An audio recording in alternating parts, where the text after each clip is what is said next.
أعوذ بالله من الشيطان الرجيم بسم الله الرحمن الرحيम। मारिफ कायदा तख्ते नंबर 7 हो गई थी। अभी आज हम पढ़ेंगे तख्ते नंबर 8। तो तख्ते नंबर 8 हुरूफ लीन की है। सवाल जवाब है। सवाल है हुरूफ लीन कितने हैं? जवाब हुरूफ लीन 2 हैं, वाव लीन या लीन। वाव कब लीन होगी? वाव साकिन से पहले ज़बर तो वाव लीन होगी, जैसे बऊ। या कब लीन होगी? या साकिन से पहले ज़बर हो तो या लीन होगी, जैसे बई। हुरूफ लीन को कैसे पढ़ते हैं? हुरूफ लीन को जल्दी और नरमी के साथ पढ़ते हैं।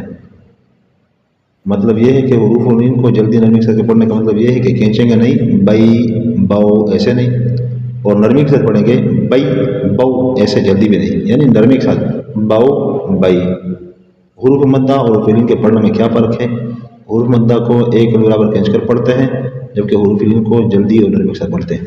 आगे सबक है, रवा पढ़ते हैं। बऊ बई बई बऊ, तऊ तई तई तऊ, तऊ तई तई तऊ, जौ जई जई जौ, हौ हई हई हौ, खौ खई खई खौ, दौ दई दई दौ, गौ गई गई गौ, रौ रई रई रौ, जौ जई जई जौ, सौ सई सई सौ, शई शौ शई शई शौ, सौ सई सई सौ, लौ लई लई लौ, तौ तई तई तौ, गौ गई गई गौ, गौ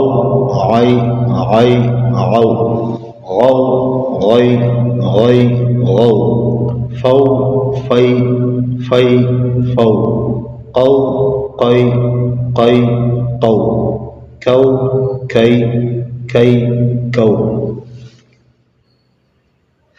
लौ लई लई लौ, मऊ मई मई मऊ, नौ नई नई नौ, वौ वई वई वौ, हौ हई हई हौ, औ ऐ ऐ औ, यौ यई यई यौ।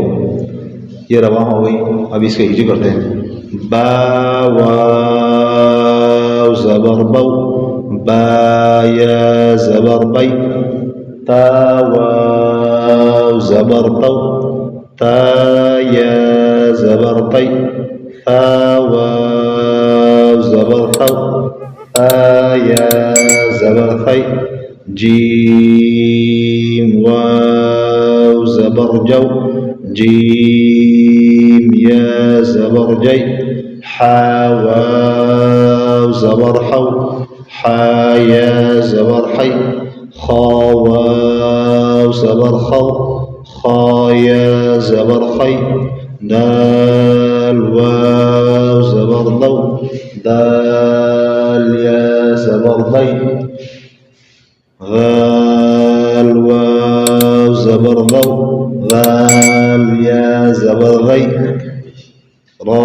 واو زبر رو، را يا زبر ري، زا واو زبر زو، زا يا زبر زي، سين واو زبر صو، سين يا زبر صي، شين واو زبر شو، شين يا زبر شي، صاد واو زبر صو، صاد يا زبر صي، ضاد واو زبر ضو، ضاد يا زبر ضي، طا واو زبر طو، طا يا زبر طي، غا واو زبر ضو، غا يا زبر ضي، عين واو زبر عو،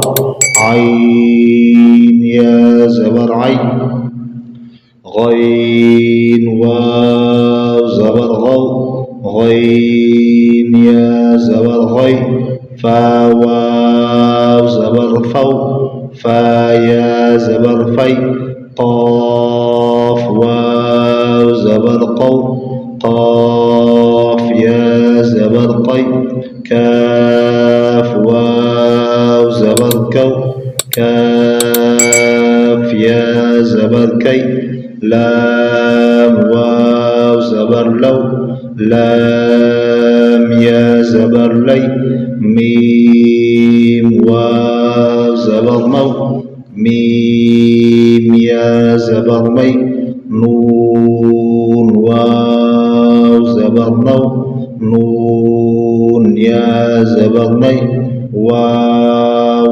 واو زبر وو واو يا زبر وي ها واو زبر هو ها يا زبر هي همزة واو زبر أو همزة يا زبر أي يا واو زبر يو يا زبر يي. ये तख्त नंबर 8 का पहला सबक हो गया है और इंशाल्लाह कल दूसरा सबक होगा इंशाल्लाह।